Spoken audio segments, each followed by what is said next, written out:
Well, a Goofy movie is the most depressing movie I've ever seen in my life. You think it's depressing? To this day, I think that is one of the most depressing that I've ever seen Why? because Max hates his dad so much, It's and his brutal. dad is just like clearly like that's the point of the movie. Is like he's trying so hard. Yeah. Max, please, like just don't call him just a fucking idiot for 3 seconds. He's such a sweet dude, and yeah, he's trying. Man, Just you're gonna treat get him me like a emotional normal thinking about that movie. human dog. God.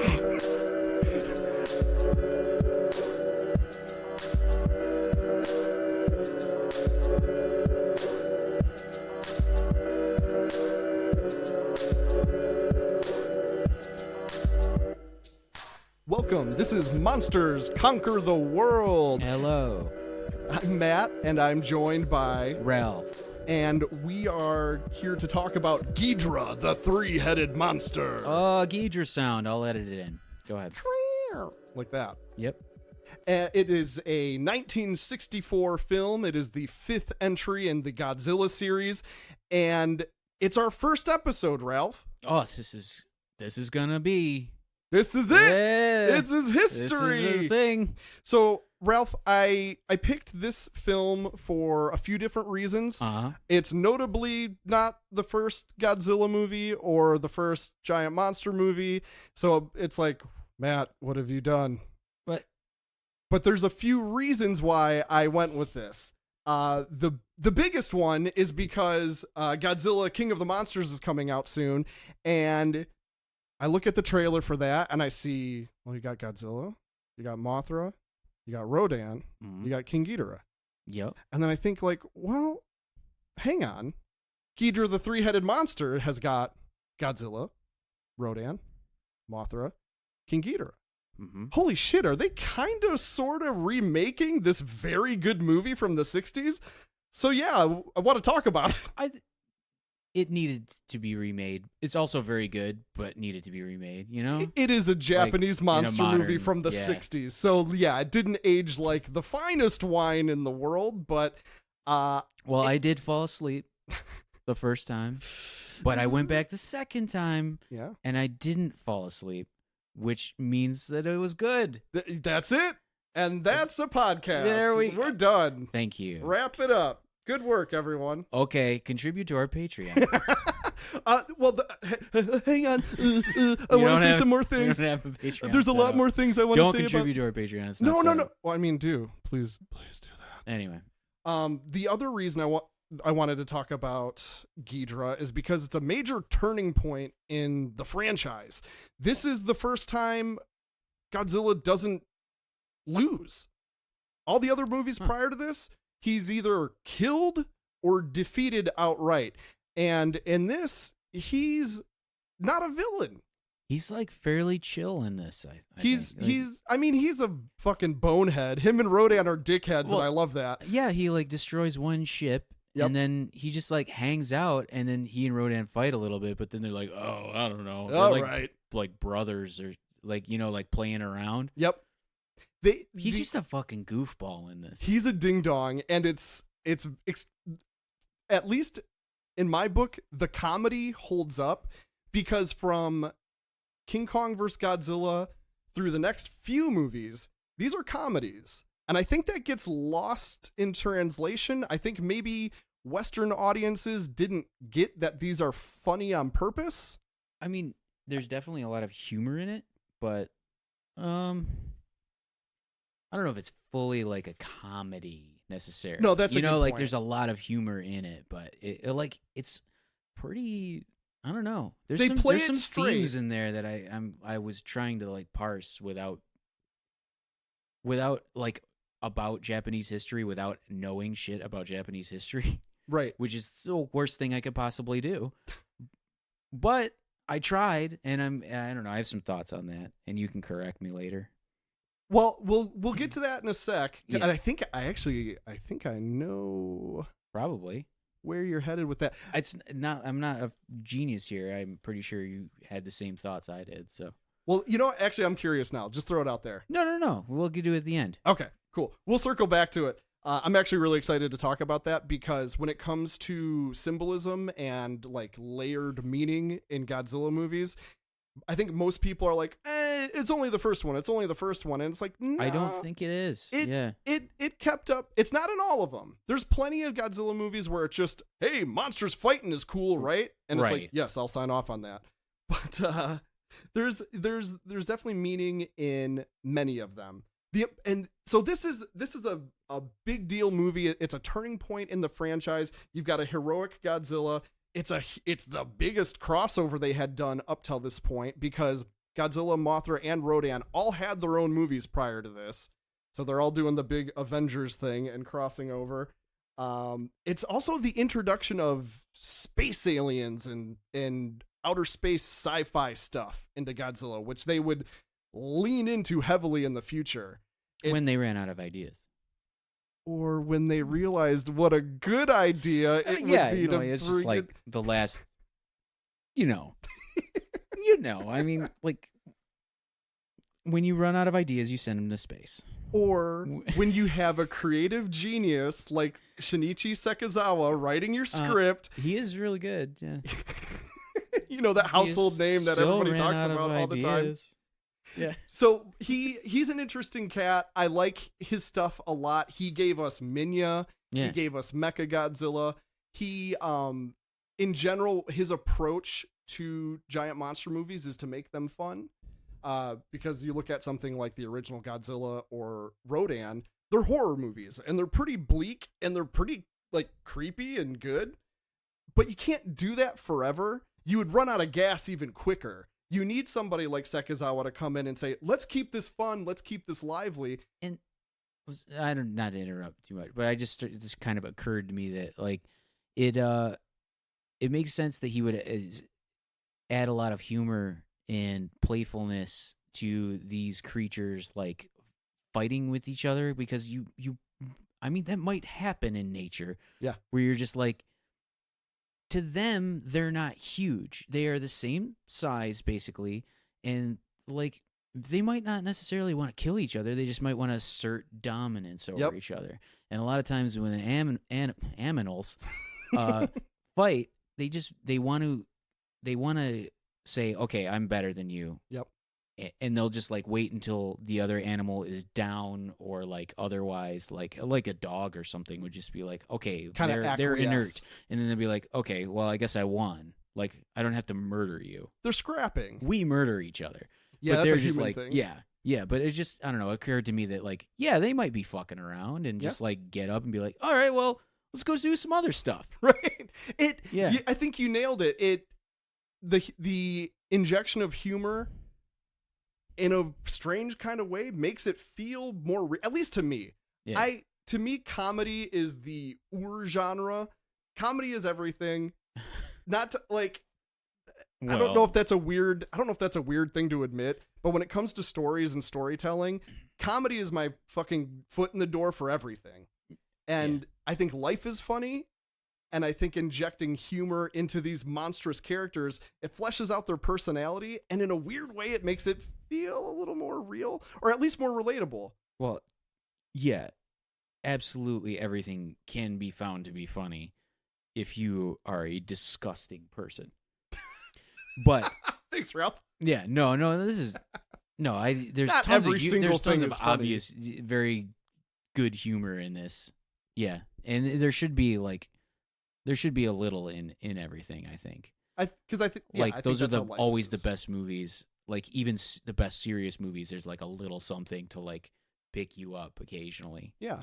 You know? And it doesn't need to be a great pratfall or a gut-busting one-liner. It can just be kind of an ironic situation that makes you go, interesting. Yeah. This is definitely like they get into a little slapstick here. Yeah. And I enjoy that very much. But it plays it straight. It's never winking at the camera. It's never like, isn't this wacky?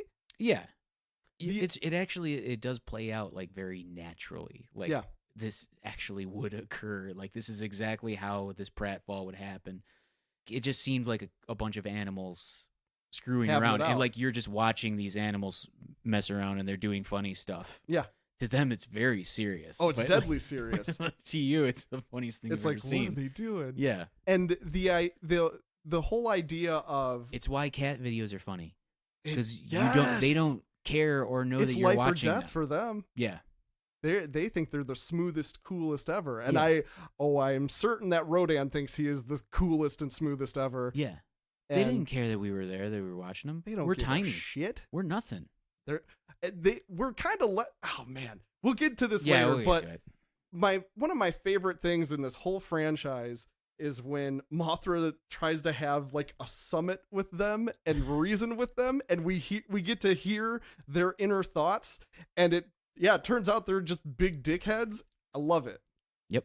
It's very good. The one last thing kind of in this vein that I wanted to touch on is the injection of a different genre. We kind of covered that with the space stuff, but the human story is also, you've got shootouts, you've got car chases. It's clearly, let's call it borrowing from James Bond. And that's something that you'll see more in the later movies too. And I think it keeps the human story lively, because if you didn't have that other genre to borrow from, it goes back to the standard monster movie human story of scientists and army guys in a room trying to figure out how to kill the monster. And I think that the second time that I watched it, and I was awake the whole time, the movie is really about the humans the whole time. Like there's the monsters certainly have a lot to add to the whole thing, but it really like felt like I was just watching the story of the princess and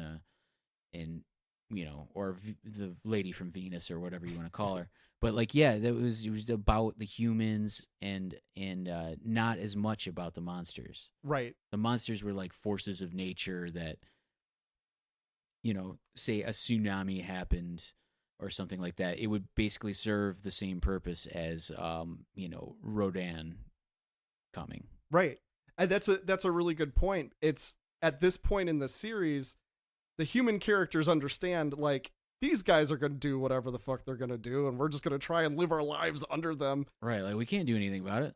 Big fucking monsters over there. The best we can do is, hopefully we can maybe point them at this other monster and resolve this. And I love that idea of, like, I guess let's just herd them this way and hope for the best. Yeah. It's a fun plot device. And one thing I really love about this movie and this run of Godzilla movies, they do this thing where, the monsters are out doing their own thing and the humans are kind of just like, I guess we'll deal with it. The stories do cross paths in really interesting ways. Like later in the movie when the princess is hooked up to the shock therapy machine and the thugs come in and they crank it up to 3,000 volts. They're going to kill her. Yeah. And they're about to turn it on, but then Rodan drops Godzilla dick first onto an electrical power, kills the power, saves the day accidentally. Amazing. And we see that again later when the thugs are catching up with Shindo and the princess, and Ghidrah's fucking shit up, and it causes a landslide, and it takes out the car. Right. Like, there's this interplay that they're not separate. They're not fully separate stories. Right. But it's just, they're these forces of nature. We're at their mercy, and some, their bullshit is going to interfere with our ability to live our lives. Yeah, it's almost like ambient at a certain point, because like they've been dealing with these things for so long. Yeah. Mothra is putting on a show for people. Her fairies are celebrities. Yeah. So like, we're aware that these guys are here, and we've accepted it. And like, I don't know, we do that all the time with like really say there's something really horrifying that happened. And then a few weeks later, you accept it as normalizing. Yeah. So that's what they've Mothra. done. I would seriously. I'd rather have Mothra. I would take Godzilla any day, because I could seriously look at Godzilla and be like, yeah, can't do anything about that one. That's just gonna happen. Got fire breath. He's just gonna do his thing. It's it's a really fun world, and it's built in subtle ways, and it's my favorite shit in the universe. It's very good. So we talked a little about the screenwriter Shinichi Sekizawa, and you had mentioned that despite it being this crazy science fiction story full of monsters and aliens and shootouts and shit, one thing you said that I really latched onto was it felt. I think you said it felt natural. There was like this natural kind of feeling to it, and I ascribe that to director Ishiro Honda. He did the original Godzilla. He did, I think, the first 12 Godzilla movies and some other monster pictures for Toho. But before that, he was directing documentaries. So okay. This is a guy who really understood regular life, real people in the real world. And I think he brought that warmth and humanity to these crazy sci-fi stories. Yeah. And it should be mentioned right now that, like, I don't know anything about Godzilla movies at all. Matt is just going to explain a lot of things to me. So I guess we should have had an intro. We should have maybe hashed it out earlier, but I'm just I'm watching these things fairly fresh. I've seen like a movie, and I saw the '98 Godzilla, but basically I'm like making. I don't know. I'm forming my own thoughts on them, and I'm allowing Matt to just blow them out of the water. No way. No, I do. I did take some like one note on Shinichi Sekigawa. Yeah. And the thing was, like, he's supposed to be the fun one, right? Yeah. Because he had like a partner. His partner was the big bummer, Takeshi Kimura. Yeah. And he was supposed to be like more politically minded or something like that. But Shinichi apparently like always used like capitalists as like greedy capitalists. Oh yeah. As, like the creating problems for like all these monsters to solve for them. And it's like, well, that's pretty political, It is. Whether you like it or not. I think it's I don't know if unfair is the right word, but yeah, the other guy, I forget his name already. It's not unfair. Right. But yeah, it is. He gets, but yeah, the other guy gets labeled as they are the people who's going to fuck it up. Right. But maybe he's just more like laser focused. Like he's like, this is what I think it is. And maybe you just want to have fun anyway, and like you said, like when you just you have to find some humor in there somewhere, even though it's like a horrifying thing, right? That these monsters are destroying, I don't know, a whole country. I just want to say when the word unfair came out of my mouth, I don't think it's unfair to vilify corporate scum because fuck those guys. It's unfair to label Shinichi as like purely apolitical because you nailed it. He was a very humanist kind of dude. I would say he was shaped by his time in World War II. Basically spent 5 years in the shit, getting eaten alive and not eating. And so he came out of that with kind of this like lust for life, this like eat, drink, and be merry kind of mentality. And I think that joy comes through to these movies. Yeah. But at the same time, he's not afraid to say, hey, these guys can go fuck themselves. Right. They're the real villains. Well, yeah. If he was in the war too, he probably understood how to have like levity in sort a dark of place. Ignore a lot of really obvious horrifying things that are happening around you and still just to like have fun, or look at something horrifying and be like, huh, and move on and live. He's an interesting dude. Yeah. I'm a big fan of his stuff. We should definitely watch the movie before this, Mothra vs. Godzilla, because that is the specific one to have some of the best corporate scum villains ever. Yeah. They're these two sleazy promoters, and they are like gangster shitheads, and it's great. Yeah, it's promoters. Yeah, always sleazy. Yeah, at real life and otherwise. Yep. Not sorry to any promoters out there. Oh no, shots fired. Yeah. Oh, we lost all our promoter listeners, Ralph. Okay. It's over. I really wanted to keep those. Shit. We don't have an audience now. Oh. I want to tell you about AJ Subaraya. Please do. Does that name ring a bell? Nope. Okay. He is the guy who invented Suitmation.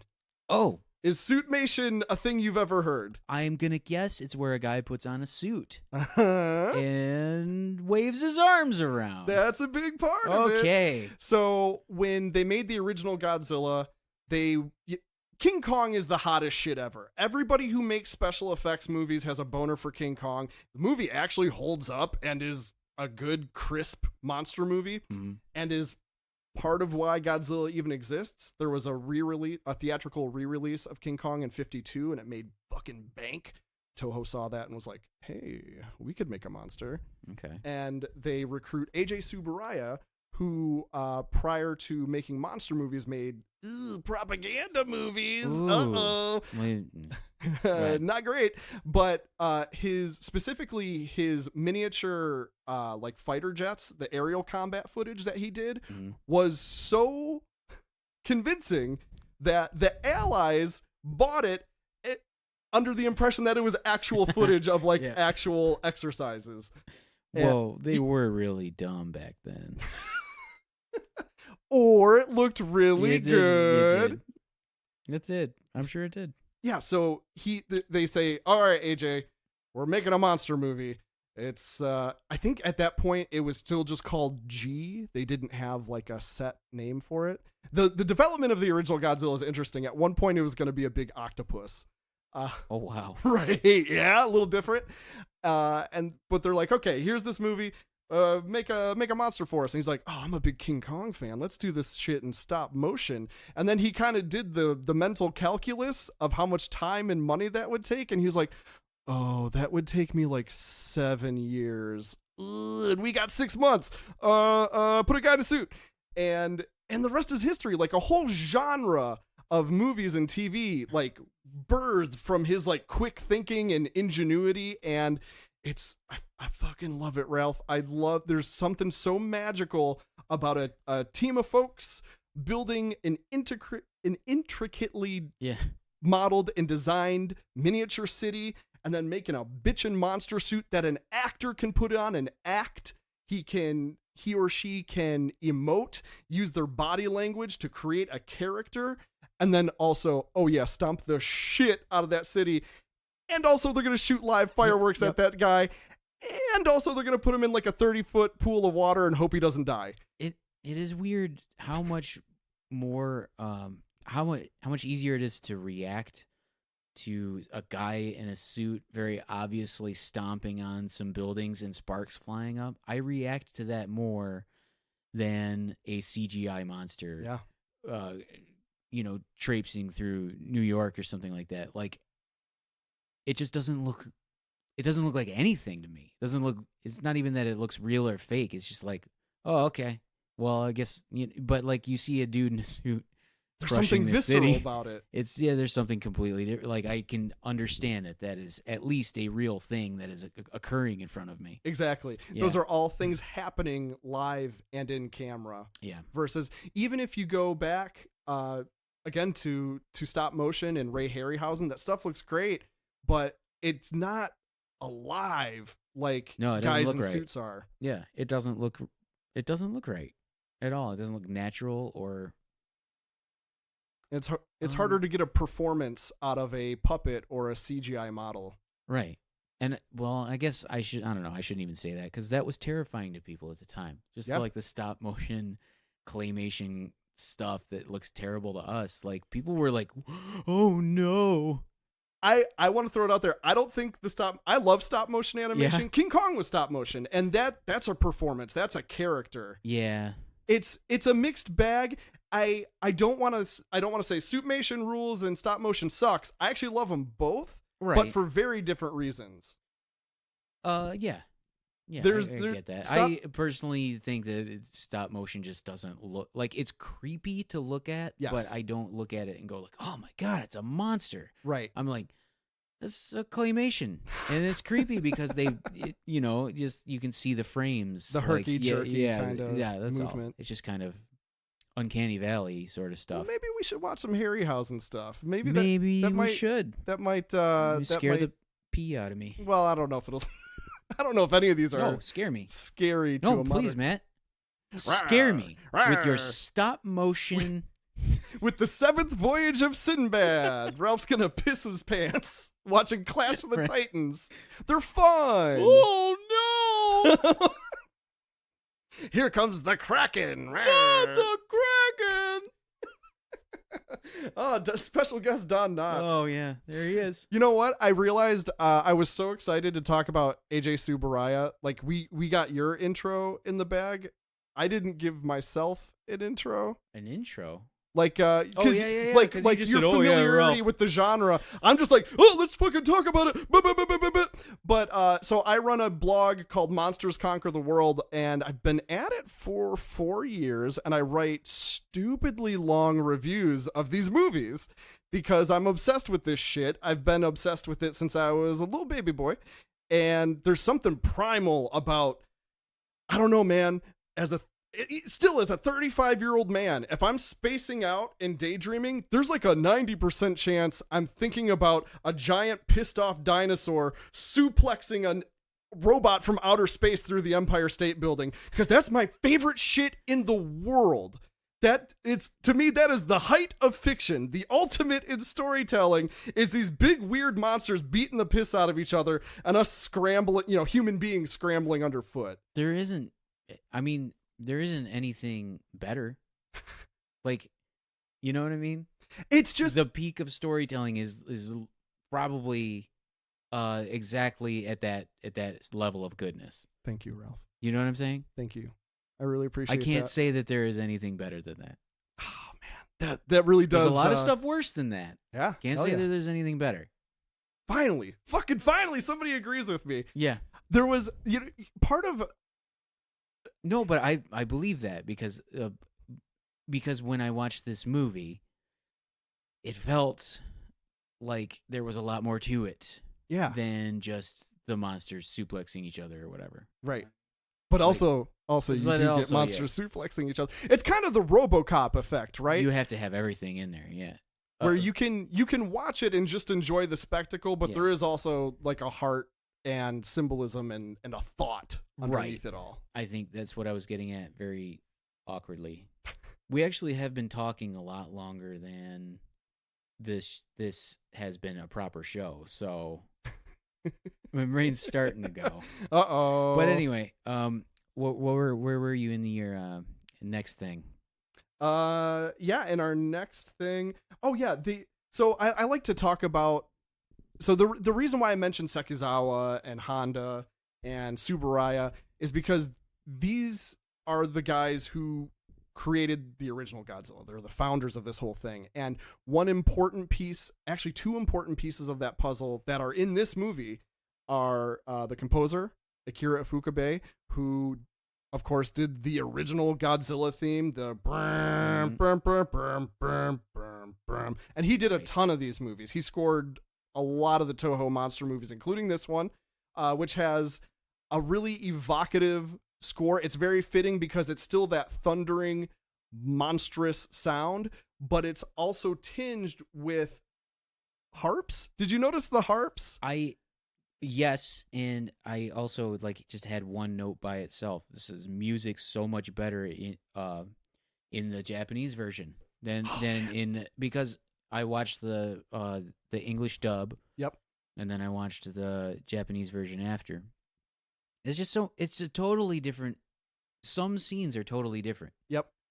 Like with the different music. I'm really glad you said that because I was worried when you started saying that. I was like, oh shit, is he going to say he liked the stock cues in the US cut? Because those are iconic, but if the score, the original score is like powerful and it even when it's not necessarily powerful, it is exactly right for whatever moment whatever is happening on screen, it's exactly right for. And the dub was just like, whatever, put whatever in there. Monster music. Yeah, we need some spooky monster music.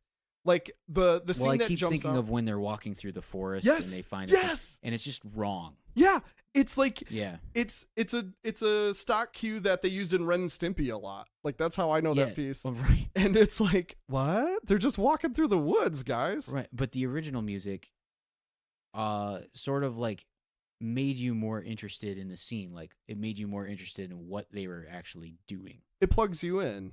Yeah. Yeah,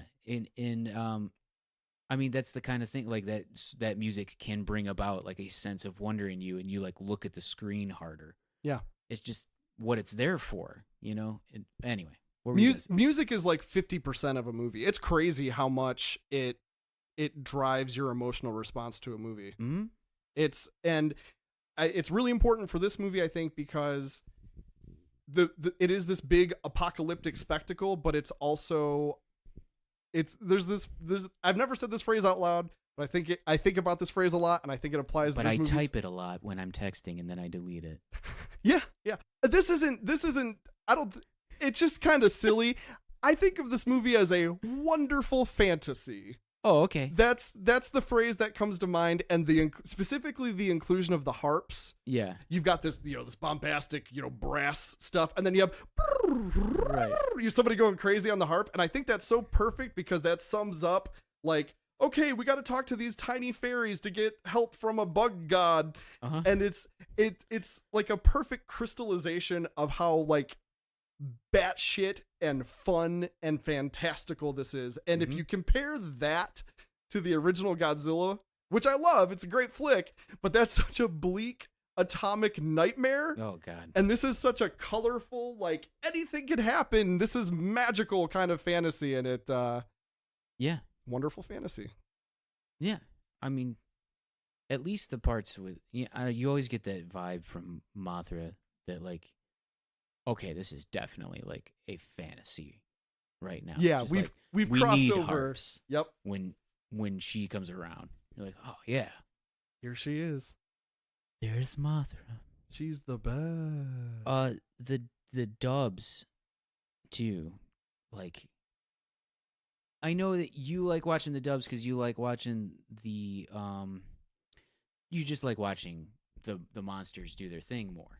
Well, and it's a visual sort of thing, right? You don't have. I like the subtitles too because especially the performances are better. Yeah, you can read the text and you hear the inflection of the actors, and it's a more natural experience. But then your eyes are bouncing. Your eyes are constantly flicking to the bottom of the screen, and these are spectacle movies. Yeah. And they kind of demand your full visual attention. I mean, I liked watching it both ways. I probably wouldn't always have time. Like, I would probably choose the Japanese if I had to choose one or the other. But I liked seeing both. And especially for the music, Yep. But the dubs kind of felt like when I watched it the second time in the Japanese, it occurred to me that the dubs, like hearing the inflection of the actors was very helpful, and it was like sort of in the way like it reminded me of like what if I was trying to watch like Arnold Schwarzenegger movies after Hercules in New York and they still dubbed him. Like they just never let him talk. Right. And you like never know what he was. Yeah. Yeah, you don't never terminated. You never hear that. Yeah. You just miss that entire dimension of this insane person's voice. I was just losing my mind picturing Hercules in New York over like Commando. I have to admit, I've heard a lot about Hercules in New York, but I haven't sat down with it. I know he's dubbed. You never did? I know it's a big blind spot for me. Horrifying. Like what's a classic Arnold line? Just throw one out. I'll be back. I'll be back. Oh no. You know what I mean? I'll be back. Oh god. They gave him like there we go. Like upstanding white guy voice. Yeah, you go, I am a Hercules. Jesus Christ. Yeah, it's just like no. And it would be like really accurately spoken, Hello. Very enunciated. I am Hercules. It was like watching a film strip. Right. It was the film strip voice. Oh, sure. Like an old newsreel. Yeah. And get to the chopper. Yeah. Oh, chill. Stick around.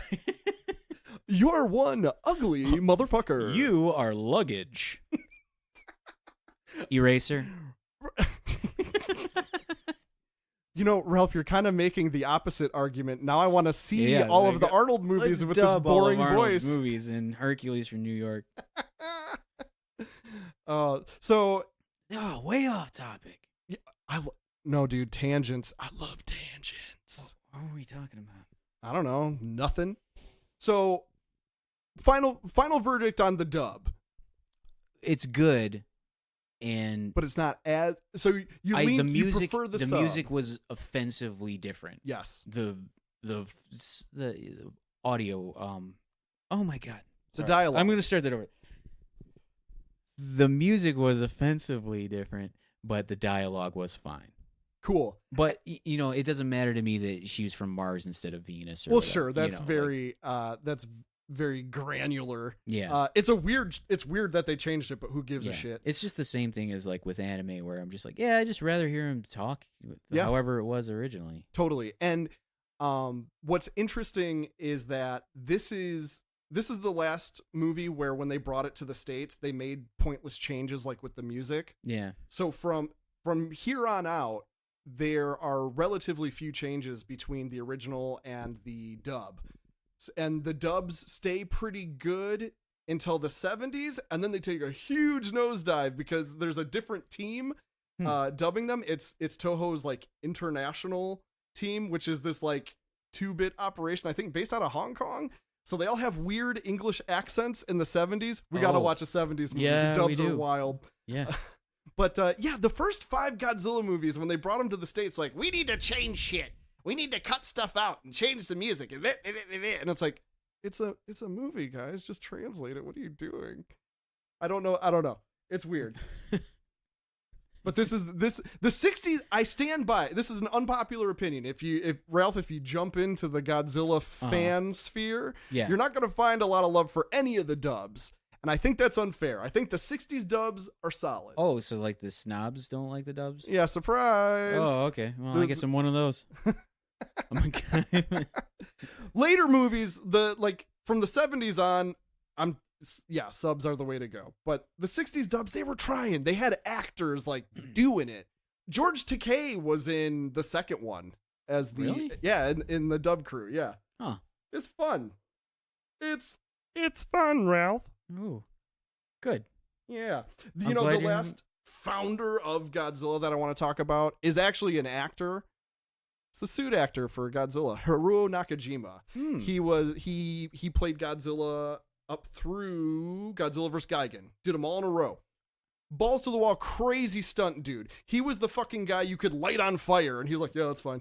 So they're like, okay, we'll put him in the 200-pound rubber suit and shoot fireworks at him and almost drown him and shit. Yeah. Total pro. The first movie, that original suit, when they didn't really know how to make monster suits yet, weighed about 200 pounds. Awesome. And when they would yank him out of that thing, they would take the foot and just dump out like a quart of sweat. It was a fucking nightmare. The movie, I think it was Varan. Varan is another Toho monster movie. It's kind of underwhelming. I think it was Varan. He his junk caught on fire because they shoot fucking fireworks at the guy in the suit, and his nuts caught on fire, and he didn't say anything until the scene was cut because he's a fucking pro. Yeah. He's such a cool dude. You gotta get the shot. Yeah, and he totally got that. When kind of creating the character of Godzilla, he studied bears. Like, he went to the zoo, and that was kind of the thing that he chose. And you can kind of see it in its posture and the way he walks. Yeah. And I really like the 2014 Godzilla. They went back to that. When they looked at real world animals for inspiration, one of them was bears. And wow. I think that's, I don't know. I think that's really cool. But yeah, Haruo is kind of the dude. He brings a lot of personality and he helps make it a character. And I always want to give that dude a shout out because he fucking rules. Yeah. Do you want to dissect the plot, Ralph?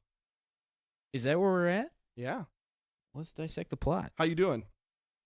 This is what I was thinking. All right, this is my... You want to take a break? No, we're good. So, like, this is what I was thinking. Yeah. My entire knowledge of Godzilla is that the first one is about nuclear stuff.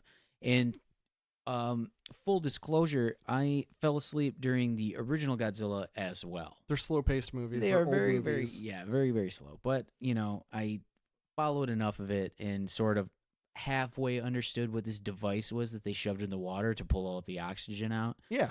Which is what? Just cuckoo bananas about? pseudoscience. It's nonsense. Yeah. We're going to pull the oxygen out. Yeah, you know. It's not going to be water anymore. What the fuck are you talking about? Hang on, Ralph. They didn't pull the oxygen out. They destroyed it, okay? Oh, it's the oxygen destroyer. Okay, Ralph, maybe if you were awake for the movie, you would have got that. Oh, yeah, it's on fire now. It perfectly makes sense. It's very realistic science. You know, but for real, I don't take it. It doesn't hurt my feelings when you're like, oh, I kind of conked out during this, because I think that's a symptom of, I don't think that's a dig on the quality of the movies. I think that's a statement about how older media is paced. Yeah, it's not meant to be an insult. Like, I don't say that I fell asleep because it's like, oh, this movie sucked. I was just like, it wasn't keeping me all that enthused. They're kind of low key in a weird way. There's sort of like a low level hum throughout all of them, where you're just like, I'm very sensitive to white noise. It's kind of soothing, and just like I love it, and like I'll fall asleep like easily if there are a bunch of people in the house talking. Yeah, because there were just always like people in my house growing up. It's like calming. Fucking just like, yeah. And when I think of the movies that I watched that aren't Godzilla movies, almost none of them are from before the 70s. Unless it's like a classic, something like Casablanca or something like that. Yeah. I don't really watch movies from before the 70s, and or Hitchcock. I'll fuck with some Hitchcock. Yeah. I love that stuff. But pre-70s stuff, it's paced differently. I think a great example is when Jess and I watched Star Trek, the original series, and it's like, you could have cut those episodes down to like a half hour. Some of them, yeah. You know? I mean, when you have to fill an hour and you don't really have an hour of plot. Right. But I don't know. I always really enjoyed those anyway, but just like sort of because they were like sort of chill, just like I don't know. I really liked just looking at it. I just really liked looking at it. That's what I mean to say. I loved looking at that show. Yeah. And just it's a beaut. The design of everything in the show was just like beautiful to me and just like stark.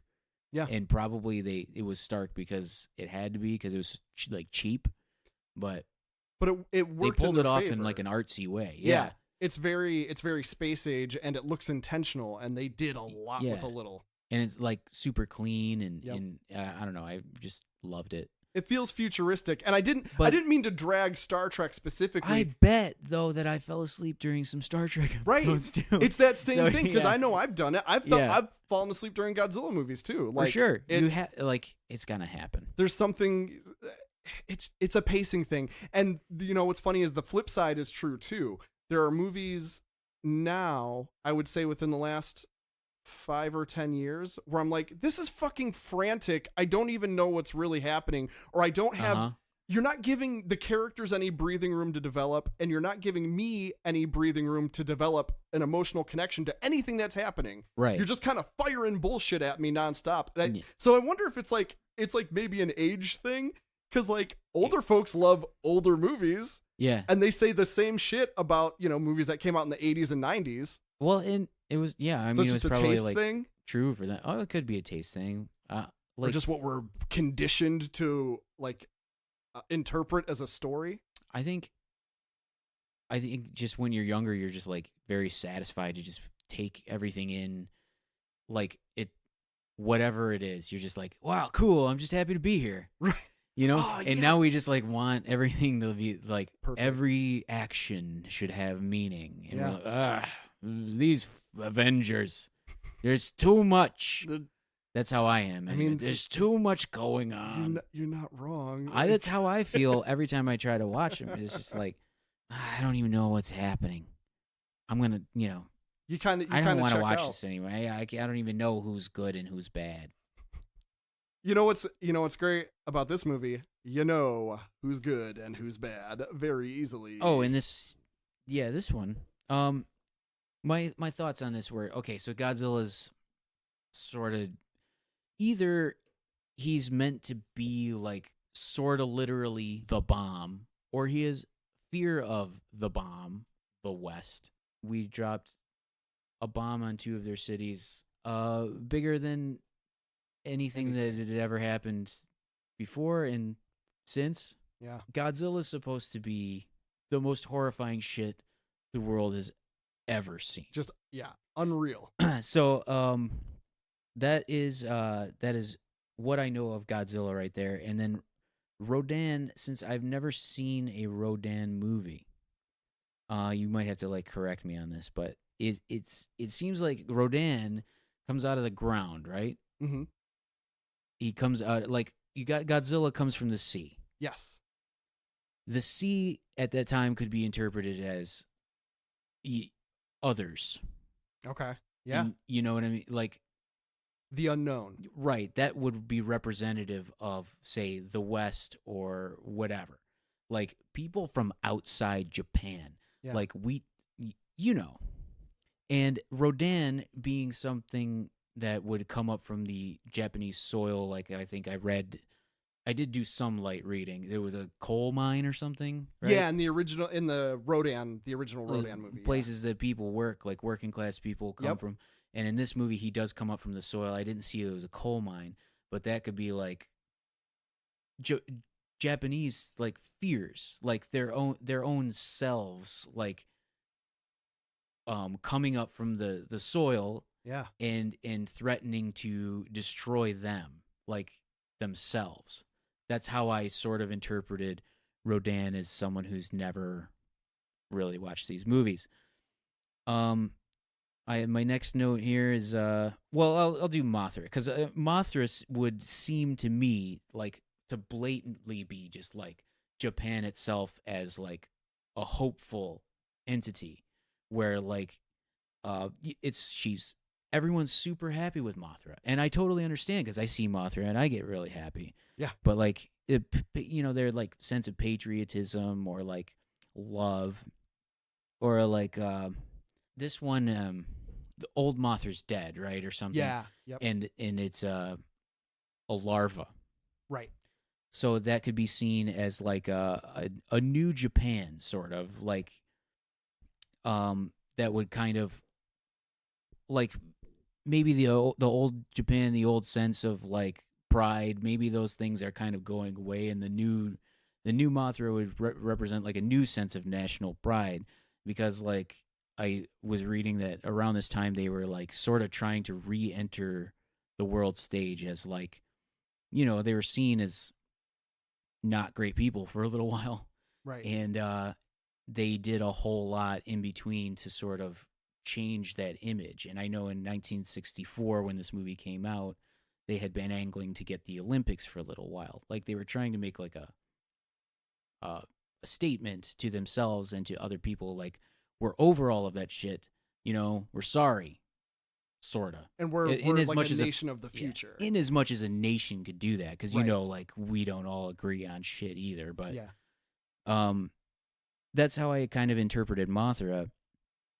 I also read that this is the first Godzilla movie to not include military vehicles. How fucking weird is that? Is that right? I didn't know that until I started doing research.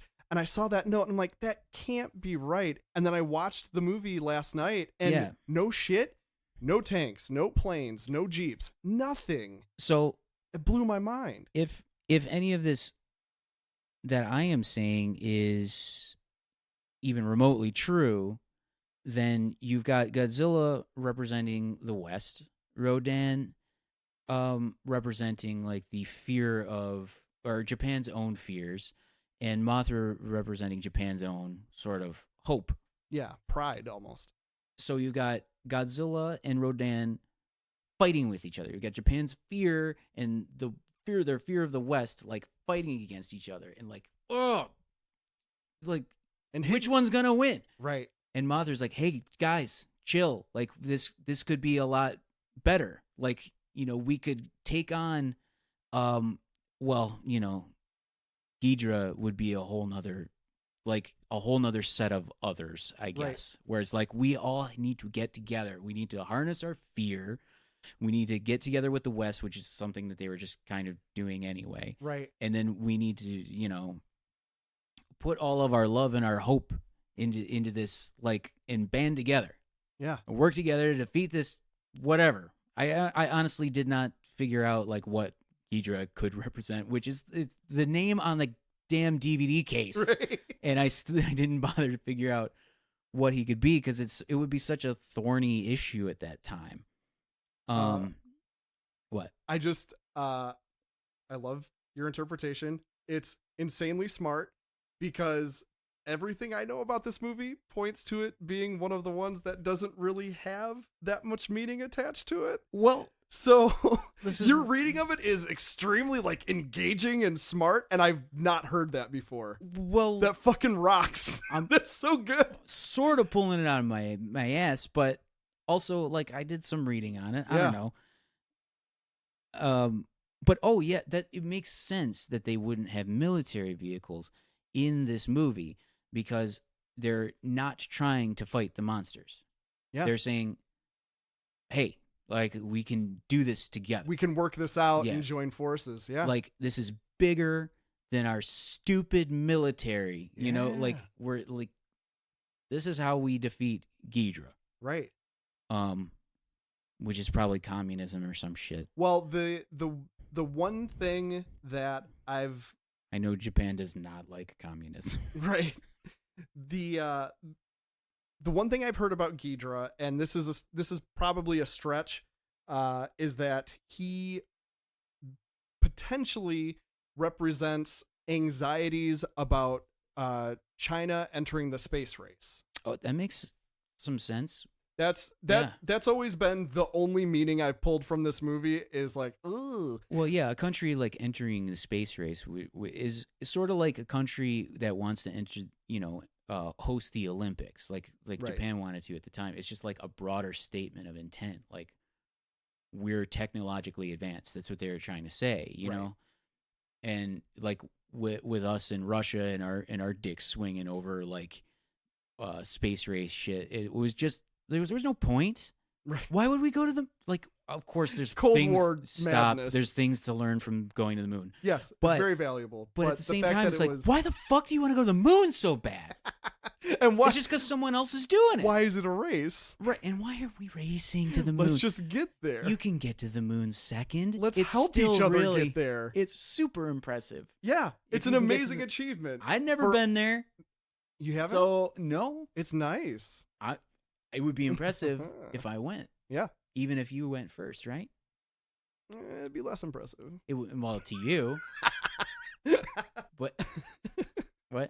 I really love your reading of the different monsters, and it makes me think of the first sequel, Godzilla Raids Again, is Godzilla fighting another mutated dinosaur monster called Anguirus, and the primary symbolic reading of that is kind of what you touched on, Cold War anxiety, with one being the U.S. and one being Russia, and Japan being caught in the middle. Yeah.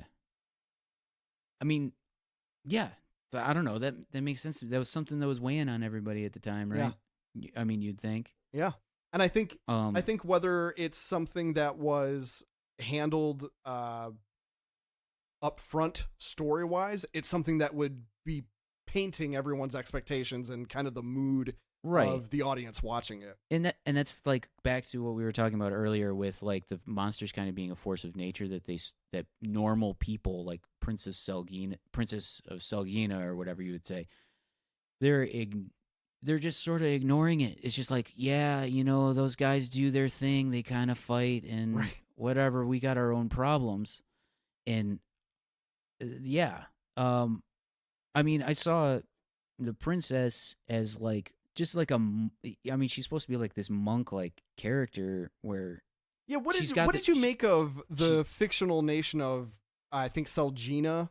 I think it's just something that like it can't be a real country sort of because she's just sort of she's supposed to be otherworldly anyway, like she's supposed to be a totally foreign entity. Yeah. She's a princess and then she's becomes like this pseudo catatonic like very eerie, like prophetess. Prophet, yes, and they make a big deal about her bracelet the whole time. Yes. They're like, well, she's not the princess because she doesn't have her bracelet. And she couldn't possibly remove a bracelet. Well, I know. I mean, that's stupid enough, but I figured the bracelet was probably like she gets rid of the bracelet when she becomes aware of all of these, like what's going to happen with the monsters. Like she sees all of these forces coming before they show up, and she tells people about them, and they obviously laugh at her because anytime a prophet comes around and they're totally fucking right, no one believes them. Yeah. So I felt like the bracelet is like giving up of like earthly stuff. Yeah. Like you're a princess or whatever, but like you take off your golden bracelet, I'm giving up that life. Like I've seen something more important is on the horizon here. Oh. And it's a big Godzilla with fire breath, and it's going to blow up a ship, and I'm going to tell you it's going to blow up a ship, and then you're not going to listen to me. You're not going to listen. And then you're not going to listen to the next thing I say either.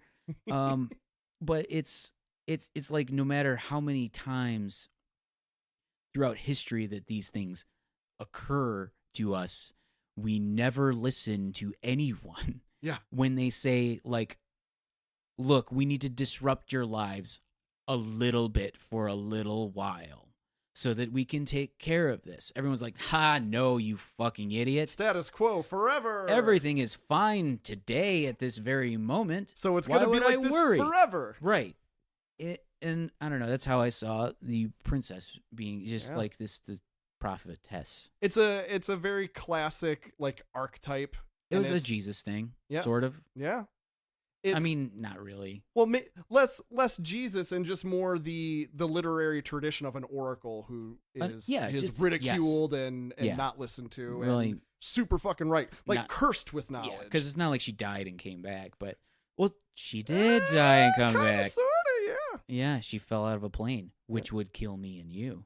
It would. It didn't kill her. Unless we fell into an alternate dimension. What the fuck was that guy talking about? They cut to...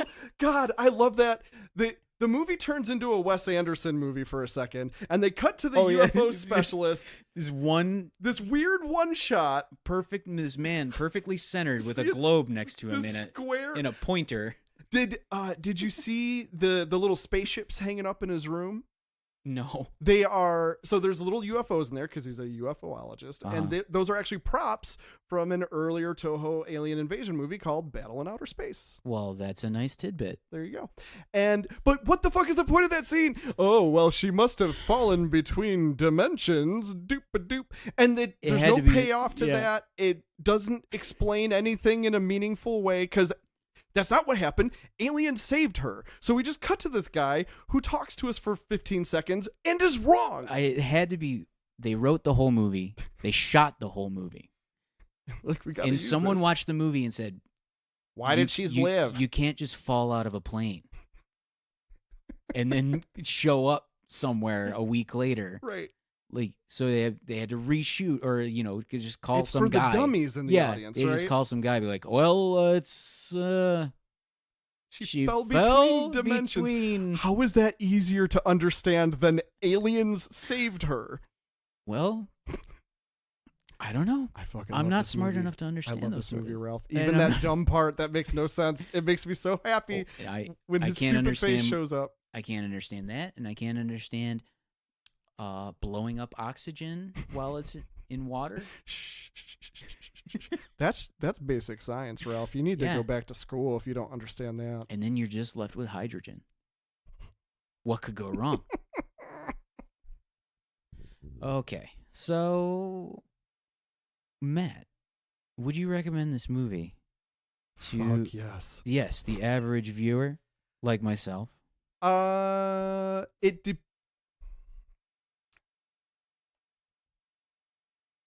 on. I'm gathering my thoughts. Yes, please do. We talked earlier about how older media is paced differently. Mm-hmm. No, fuck that. I'd recommend this to everybody. This movie rules. It is. It's good. It's extremely fun. Yeah. I think it's I kind of think of it as a decent entry to the series if you don't want to start with the grim, bleak horror of the first movie. You could show a kid this movie, and I think they would have a great time. It is difficult with these movies, finding a jumping off point, sort of, and it's kind of I think you just kind of choose whichever one interests you the most, right? Yeah, that's exactly what I did. Like, I think this is a cool one because of how many different monsters are in it, and that you get to see them be goofy, but also kind of see them be scary. Like, Godzilla's a goofball, but he's also like kind of frightening when he first comes in. Absolutely. And I feel like that night scene where he blows up the ship, like, that's stuck with me. Played 100% straight and is eerie. Right. And as far as like the goofy stuff, I mean, that just adds to it. Like, you get a little flavor of like the early Godzilla sort of vibe, and the later goofier stuff too. Yeah, that's one of the reasons why I thought let's start with this movie, because it's a kind of a perfect bridge between atomic horror Godzilla and wacky superhero Godzilla. Yeah, it's kind of the exact halfway point, and you get the spectacle, you get a fun story, you get the Toho monster team at their absolute finest, banging this shit out. Yeah, it is a really good movie. You should probably just watch it.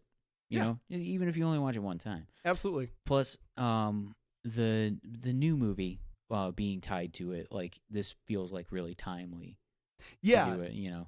That's the other reason why I wanted to dip into this movie, because we've got maybe the $200 million Hollywood version of this coming out soon, and that's extremely exciting. Which looks amazing.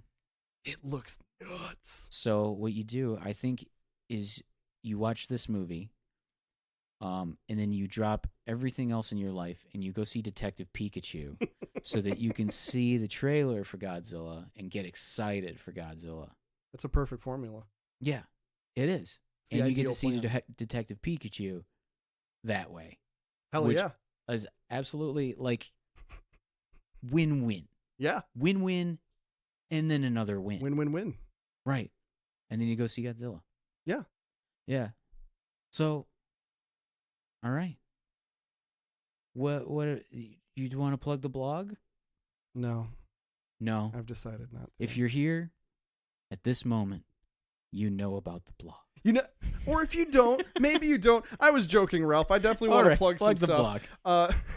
Please visit monstersconquertheworld.com. You might have gotten the podcast from there, but maybe you didn't. You sprung for the .com. Oh, yeah. All right. Oh, yeah. I'm dropping dollars Very on this. Good. I care about this endeavor. Nice. If you wanna read about me, if you wanna read me excitedly cussing about these movies for thousands of words at a time, guess what? You got monstersconquertheworld.com, there baby. You go. So, Ralph, what are you doing? Why don't you plug some stuff? I don't need to plug please right now. Please plug some stuff. Plug one thing. I have a music label called Hellscape Recordings. You can go hellscaperecords.bandcamp. You can check out all this stuff, and support the people that would trust me with their works of art. There's also a ton of bitching music on there. I think that's important to note. Yeah, there's good stuff on there. So tons of jams. That is what I'm gonna plug, because it's sort of for other people too. You can also follow me, and by extension the blog, on Twitter. That's at Monsters Conquer. We've also got a Facebook group called Monsters Conquer the World, so definitely dip in there and yak with us about monster shit. Yep. And go see this movie. Or go see it. Watch it in your home. Yeah, it's on it. We both have the DVD. Like $4 DVDs. Yeah. Pretty good deal. I think you can stream it on Amazon Prime also. Yeah, I think it's up there. It's not too hard to find. Yeah, it's around. Yeah. It's definitely not the hardest Godzilla movie to find, so. No, not by a long shot. No. That would be hardest Godzilla movie to find at one point would have been Godzilla vs. Biollante or Godzilla 85. Okay, we're getting down a rabbit hole. I'm gonna cut that off before before we go too far. All right. But yeah, be sure to check out Monsters Conquer the World next time when we cover Godzilla, King of the Monsters. Okay, sign off here. This is a sign. Bye.